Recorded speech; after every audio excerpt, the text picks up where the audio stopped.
Hi, I'm Dave Wurzel. You're watching PHTV4 Spotlight. Today, the Spotlight is on recently elected incumbent mayor Bob Straz.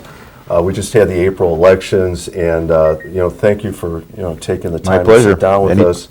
It was an interesting electoral period. The treasurer ran opposed. We had an alderman run opposed. You had a challenger. That doesn't always happen. A lot of times people are unopposed. Right. But congratulations on the win. And first, maybe how many terms have you served? How long have you been mayor? I've been mayor 24 years, so this will be going into my 7th term. Wow, congratulations. Well, thank you very much. I appreciate the support of the people in town who came out and voted for me, and even those that didn't. We're all family here. So we're still one town. Sure are. Always will be, right? Now, and I don't know if you went into the election this way, but I want to ask now, as you sit and reflect on going through that process, do you have specific goals in mind, things that you'd like to work on in this next term here? Well, I've always been a proponent of the quality of life within town, and I think that's a driving force. I like aesthetics. That's one of the reasons I'm kind of pressed with the public works people to continue to put greenery throughout town. Well, we have got flower beds that are planted now that weren't before. We've got pots up and down Harlem Avenue on the intersections. The Art Commission has done a very active role as far as getting artwork throughout. I think that just brings us to another level as far as it differentiates us from the other towns in our area. Palos Heights is different, and we like to be that way. And I think it's because of the people, and then also because of what we have here. I would agree. I think people take pride in that. Yeah. And I know I notice it now. I think it was a couple of weeks ago. I was driving down Route 83, and there were crews along the road, cleaning up trash or whatever. And I've seen Public Works out planting things, and it makes a difference. And then you cross into another community or another town, and you do see there's debris, or they don't have the planters.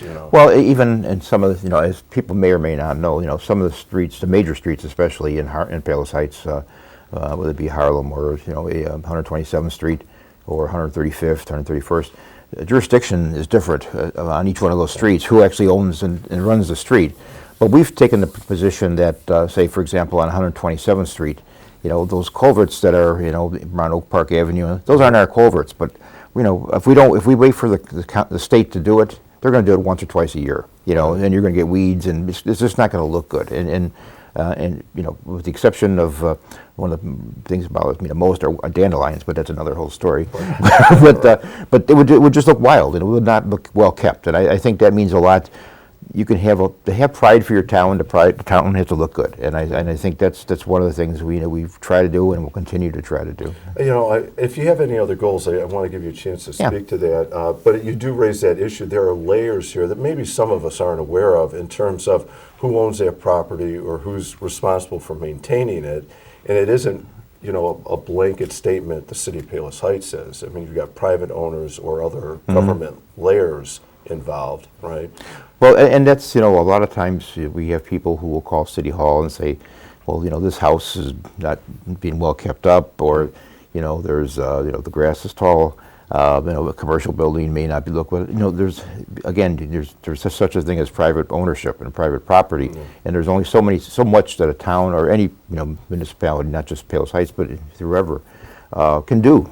Because people have the rights. If they don't like to mow the grass, they don't have to. But we have statutes, and we have some ordinances that we can have people abide by.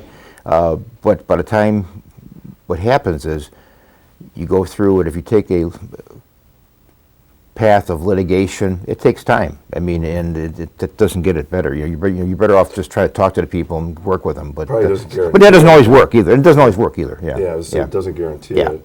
Are there any other goals you want to speak to? Because otherwise I have a few specifics I want to ask you. Well, I think, we've been talking for a while about the business district downtown. One of my questions. Sure. We have the commuter, the municipal parking lot that does a lot of things, for those of you who were not around before we had that, that was a dental, Dr. Randall, a dental office and a Chinese restaurant, and a how should we say, it was a Mary Dell corset shop, so now we have a fairly good sized facility for parking in our downtown area, and on any given night, not on a Tuesday maybe, but on weekend nights, it's pretty well packed.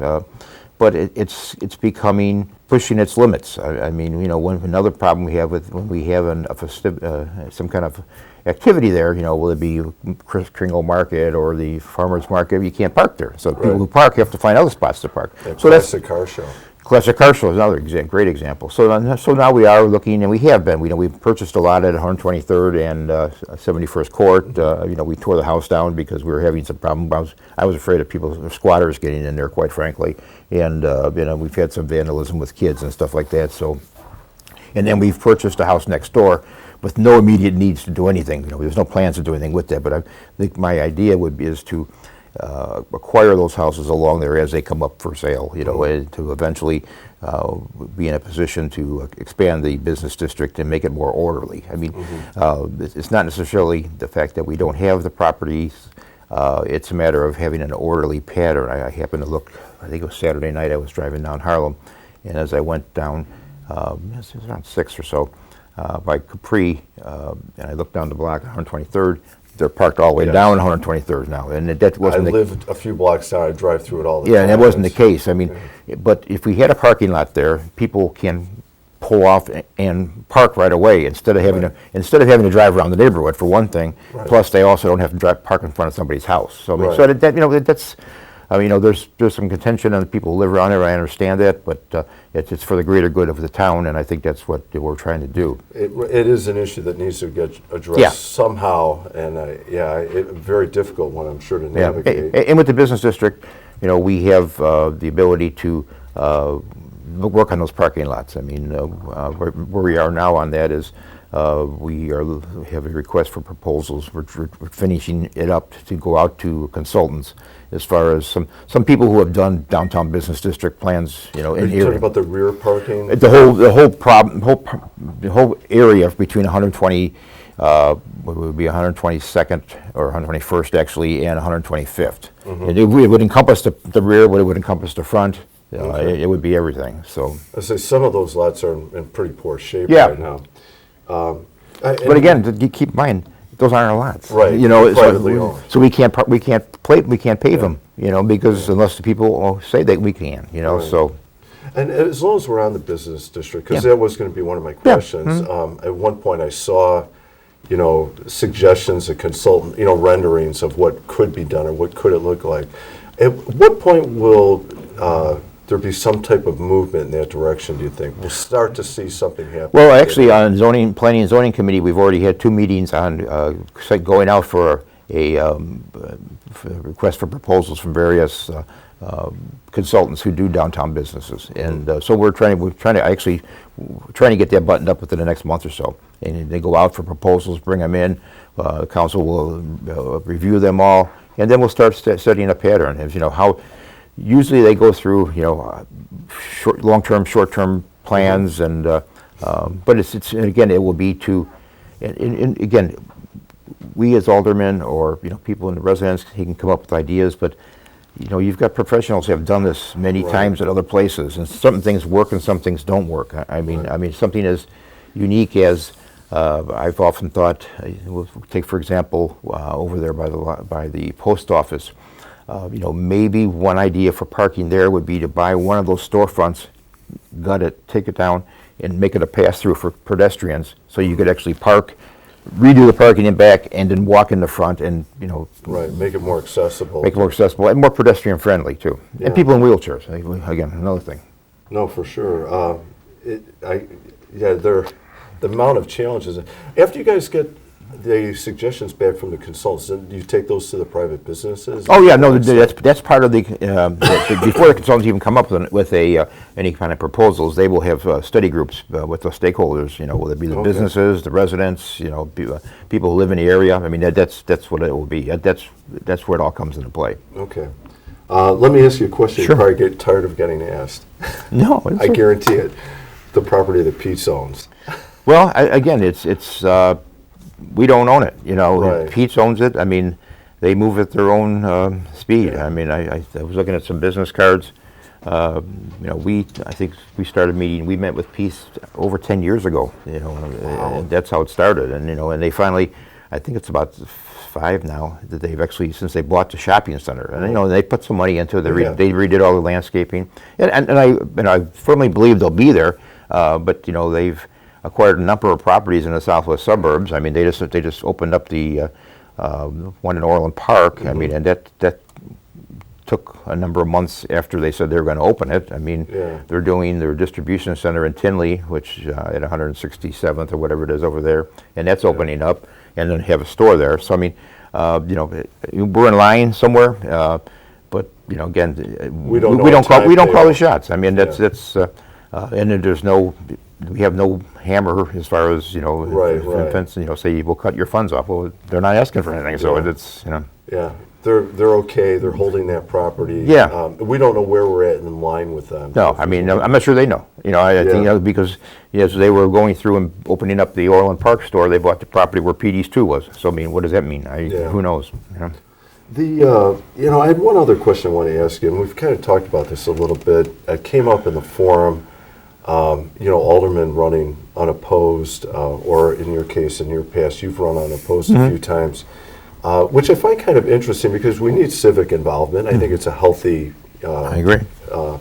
Relationship between the city government and the community. And yet, maybe we don't have as much civic involvement as we should or need to. I'm really not sure. And at the same time, I know we have tremendous volunteers out there across a variety of organizations operating in the community. What do you think about how do we, make it more attractive for people to engage in the civic government like that, whether to run for office or in some other capacity? Well, it's a pretty complex question, but but I mean, I'll be honest with you. I mean, that seems to be the case in all environments. I'm pretty active in a number of civic organizations in Sertoma and Rotary, and I'll tell you, we had a Rotary Club which was Orland Park and Palos Heights, and it's over 60 years old. And we had 75 members traditionally all the time, Now if we get 15 people show up for a meeting, we used to meet once a week, now we meet once a month. It just, people are just not joining clubs, the number of the Lions clubs have combined and stuff like that. People just, they don't get to it now. Hopefully, where we are seeing an inflow of younger families moving into town, which is a fantastic thing. I mean, that's kind of how we did it with my kids. We came in here 40-some years ago. We moved in this house we're in now when my son was born. He's 45. And you go through and you coach the kids and you work with the kids in the schools. And then once they get out of school, you realize that, wait, I still have some time. I could do something. That's when maybe I started getting more involved and things like that, and things have changed. I mean, we have with COVID, you have people. I hate to use that as an excuse, and it's not an excuse, but I mean, you have people working out of their houses. They don't have offices. It became more difficult for people to. Yeah, I mean, if you look back historically, the Chamber of Commerce at one time, we had 11 banks in town, and they all belonged, but again, they were all unit banks. They were banks. The ownership was in town. Now they're part of, and the manager may be from Niles, so they have no affiliation with Palos Heights. Whereas in the past, most of the people who ran the banks were local people. So right. I understand the problems that those issues can create. How about if we turn away from that for just a second? Are there any other projects coming up or infrastructure needs? Well, I mean, the town is over 60 years old. I mean, and the biggest thing we're going to be facing, and we are facing it, is replacing water mains and sewers and stuff like that. I mean, that's the stuff that's not pretty and glamorous, but I mean that has to get done, and it's functional. I mean, we've been pretty aggressive and pretty regimented as far as when I started. We started a road repaving program, and we've done a good job in that and taking care of a lot of the floodings in the area. But now it's just you can only repair pipes so many times, Right. Do you feel like the city? It sounds like it, but I'll throw it out there anyway. The city is well positioned to deal with these infrastructure issues. I think financially we're fine. The people we have running our departments. If I can take credit for anything or or whatever. I think one of the things we did is we went to a more professional type of government here, you know, than it was probably before me. You know, we've got, you know, Adam, who's our public works. Does a wonderful job. He's actually a professional engineer. Yeah. You know, all our people are degreed. You know, they've got in some cases, you know, graduate, you know, program degrees in their fields. Police department, you know, again, majority of them are all master's degrees and, you know, and things such as that. So we try to be professional. We try to give the quality of service and the quality of life here in town. So. I think it shows, especially in the case of, you're mentioning like the public works, and I think we probably look at a lot of the different departments in the city and see how high level they're functioning. We've been talking about the challenges facing the city. You want to talk a little bit about the strengths we have that make it possible for us to be the way we are? Well, I mean, I've said you this. mentioned one now, the staff. Well, the staff is for one, but I mean, you know, just the what we have to offer. I mean, as I mentioned before, my son is 45, and I've got a daughter a couple years younger, and there was a time when all those kids from that era moved to the Grange, you know, and that area, and people are moving back here now. Right. I mean, it's amazing the number of people who grew up here in town. I heard about our real estate market. Yeah, you know, and you know, between what we offer here with the city, with, you know, the rec center, and the recreation department, we've also, you know, we've got kids that are coming back into town. I mean, it's just phenomenal. I mean, just think about it. You know, you can come here and pay a lot less for your house, for one thing, than LaGrange or someplace like that. But you have great schools, great amenities here in town, all kinds of things as far as people to do. You know, I've said this many times, but I mean, you know, how many towns do you have? You know, we have a 4-year college. You know, we have 2 high schools. We have premier school districts on both sides. You know, whether it be grammar school or high school. You know, we've got a world-class hospital. We've got a nature preserve here in town. Yeah, that people come from everywhere. I mean, you know, how can you not sell that? I mean, you know. And, no, you bring an excellent point. And as you're saying, I'm thinking, I mean, that was my case. My parents moved here in '76. We lived in Orland for a while, and my wife and I came back when our kids were little. Great opportunity. And I know a slightly younger generation person than myself, same thing. He lived here. And then came back. You know, now he's married and has young children here. It is a pattern that's happening. Well, and we're seeing a lot of what's that fosters is a lot of construction. You know, some tear downs. You know, you think about the raw properties we have here, even the small little huts we have or whatever cottages. They're all on 120-foot lots. You know, and then there's a lot of chance for expansion, and people can build what they want from them. You got some old growth trees too. Yeah, right. I mean, yeah. All right, are you ready? Those were all the softball questions. You ready for the real questions? Sure, yeah, right. All right. How about this? When you were little, all right, in grade school, I'll give yourself an age. What did you want to be when you grew up? A football coach. A football coach? Did you ever get a chance to coach sports? I did. Well, for kids, I did. I coached both my kids, and either it'd be St. Al's or else Palos baseball and stuff like that. But you know, I went to school, Eureka College in Eureka, Illinois, for 1 semester on a football scholarship, and then I realized there's not a lot of jobs out there for football coaches, so then I transferred and got my degree in finance and went on from there. But if you got the call from the right program, if I got the right call, right. Goodbye, Palos, right. All right.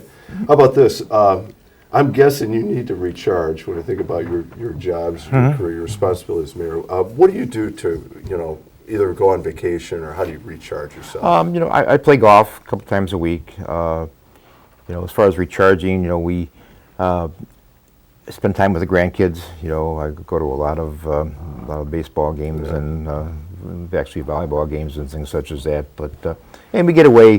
I'm not looking. We've gone on a couple cruises lately, and not big cruises. I'm not looking for more people. We did a river cruise in the Danube. We did a cruise up through Canada, small ships, and just to relax and you know just I'm not looking to go to Disney World or stuff like that. I just like to. I like Disney World, but it's not a relaxing vacation. No. We did that when kids were young. That's enough. So. How about this one? And these next 2 questions are kind of related to each other. But let's say you're invited to speak at a career day at a local high school.